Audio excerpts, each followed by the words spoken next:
It's gonna be a challenge for you. It's gonna be tough. My social game was zero. I can't even talk to a girl. Lines of cocaine sitting on the table. And another guy smoking his bong, but he says, "Hey buddy, you just gonna watch me or you gonna join me? Put that music down, yeah." They labeled it as "Welcome to the Hoe on Campus." What kind of world is this? I'm free from my family. Just be careful how you live your life on campus. Don't let the freedom get to your head.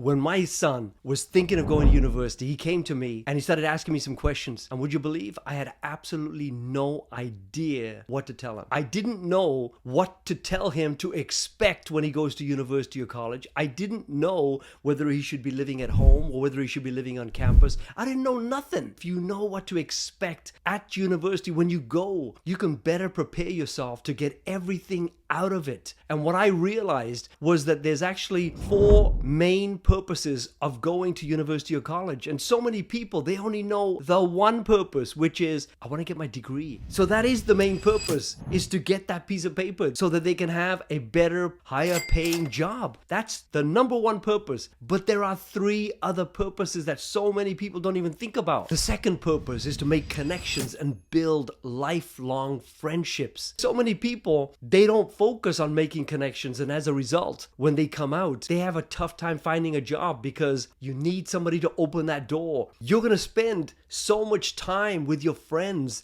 till 2, 3 o'clock in the morning just chatting and talking, and that's where you build the deeper aspects of relationships. There's a good chance that you actually might meet your future spouse at university, or you might meet somebody who's gonna lead you to somebody who knows your future spouse. The third purpose is to become independent, to put yourself in an environment where you can grow, not only emotionally, but also socially. And you're gonna grow the most when there's nobody else around you to cuddle you and look after you like your parents. The fourth one is another obvious one. It's to have fun, but also that fun is tied to experiencing life. So now let's delve into 7 aspects that you need to consider so that you can prepare yourself better for when you go to college or university. The first one is cost. The amount of money it costs to either live on campus or how much money it doesn't cost to live at home. Because obviously if you're living at home, there's no living expenses. But if you're living on campus, now there is gonna be some expense. But most kids, they don't even care about the fact that it costs money to live on campus, because they know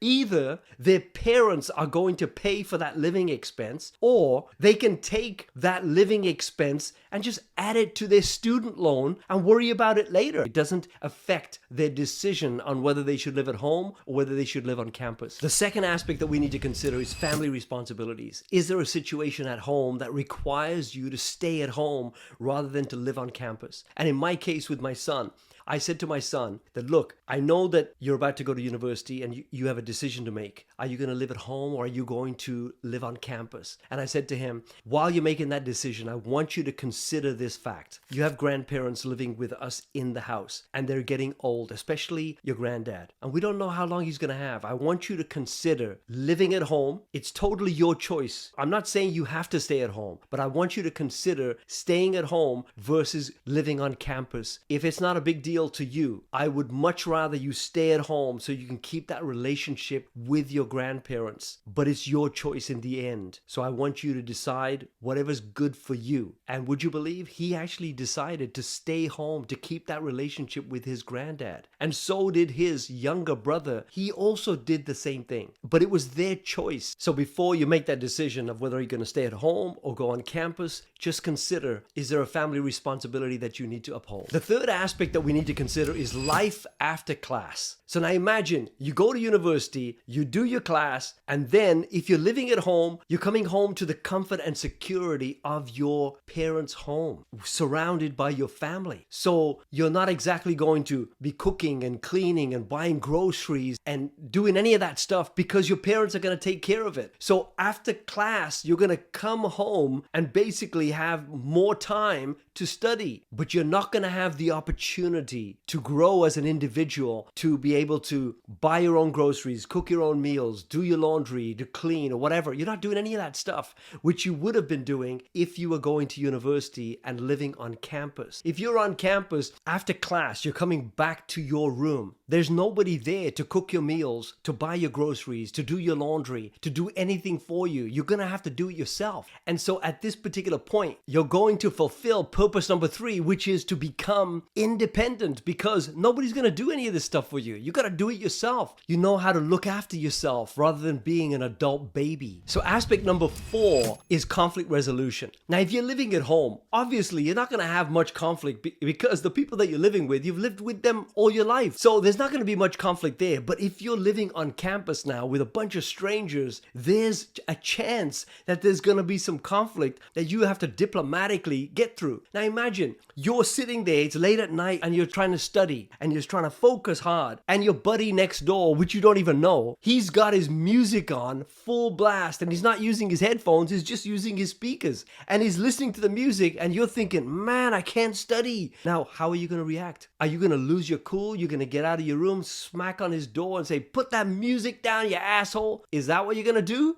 Because you lost your temper? Well, you're going to have to share this place with that person for a year. Might not be a smart thing to do. When you get a little irritated with your flatmates, you're going to handle whatever's going on inside, the anger that you have. Like, let's you see you go into the kitchen and there's a whole bunch of messy dishes sitting there, or you go into the bathroom and it's disgusting and you know who did it. What are you going to do? How are you going to handle and resolve these kind of feelings and conflicts that arises? What you're going to have to do is you're going to have to bite your tongue, and you're going to have to learn how to diplomatically talk to your flatmates, the people that are sharing the place with you, because it's not like living at home with your family. You don't know these people. You don't know their temperaments. You're going to have to learn how to get on with the people around you when there's things that irritate you. Aspect number 5 is freedom. There are so many students that when they finally go to university and they're living on campus, they have this feeling inside of them, this infatuation with, I finally got my freedom. I've taken the shackles off. I got no chains. I'm free from my family. And they go out into the student life on campus thinking, I'm so free. I want to experience everything in my life. A friend of mine was telling me that when he went to university the first year, he had never been exposed to so much freedom in terms of classes and exams. He said, when I was going to high school, they'd tell me you got to go to every class. You can't skip classes, and this is when your exam is. He goes, all of a sudden I show up at university and they say, okay, your exam date is on this day. We have these classes. It's totally your choice on which classes you want to go to. And he's thinking to himself, they're not even asking me to go to the classes. They're not forcing me to go to the classes. So all I got to do is prepare myself for the exam, but I'm free. He said, I got caught in a trap. He says, I had so much freedom to not go to any of the classes because I wasn't accountable to anybody except myself. I knew that my exam date was like 2 months from now. I kept delaying. In studying, I was just busy having fun. And before I knew it, my exam was like within the next 2 days that I hadn't studied. And he said, that was really tough for me, but I didn't have the discipline to manage myself. Another one of my friends told me, he was 18, he went to university, and he saw all these other kids that had never drank in their life, but they were so excited that they got their freedom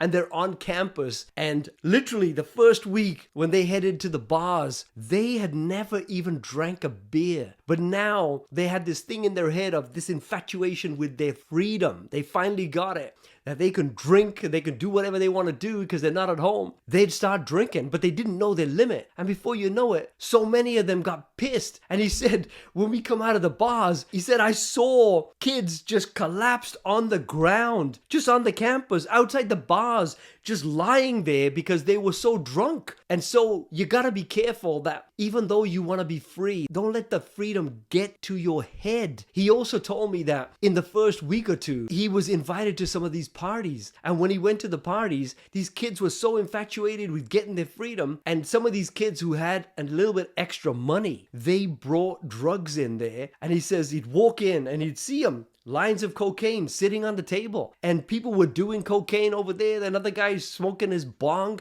he's thinking, what kind of world is this? I wasn't exposed to this before. But what you have is you have some students who are now standing there and they are watchers. They're just watching what's happening. But then all of a sudden, somebody says, hey, buddy, you just going to watch me or you going to join me? And now all of a sudden, it's a matter of like, okay, you got your freedom, but do you have the ability to resist? Or is peer pressure going to force you to do things that you don't even want to do, but you're doing them because you feel embarrassed that everybody else is doing them and you're not? So these are the kind of things that you can expect that they're going to happen when you go to university. You're going to see these things in front of your eyes, but if you're not prepared, if you don't expect that this is going to happen, you're not going to know what to do. Because in the end, you have to know, do you have enough confidence and enough self-esteem to be able to say, no, I don't do that stuff. And it doesn't matter about the peer pressure. I'm still not going to do it, but it's up to you. You guys do whatever you want to do. Or are you going to join them? So we have to understand that when we have situations like drugs or alcohol or having the freedom to be able to not even go to class and worry about the exams down the road, all of this stuff is going to put us in an environment where we have to get tough up here. This is like a training ground of where you're going to be tested to become more disciplined. So aspect number 6 is actually reputation management. It's really important to understand these days everybody's got a cell phone. Everybody can take a video. Everybody can take a picture. I remember that one of my university friends told me, he says, when I started university, there was this girl. She was really shy. She never really got out of her shell and she became really homesick and she'd always stay in her room. And then she was invited to one of the parties that was taking place on campus. So she went to this party, but she knew inside she felt so weird because wasn't a social person, but she was feeling so homesick and she befriended this guy. And that night, the guy and her went back to her room. And in the morning, he sort of like left the room and his attitude was, okay, I'll just move on. He dumped her. He dumped her that morning and left. And she was in even a worse state from being homesick, now feeling used by this guy.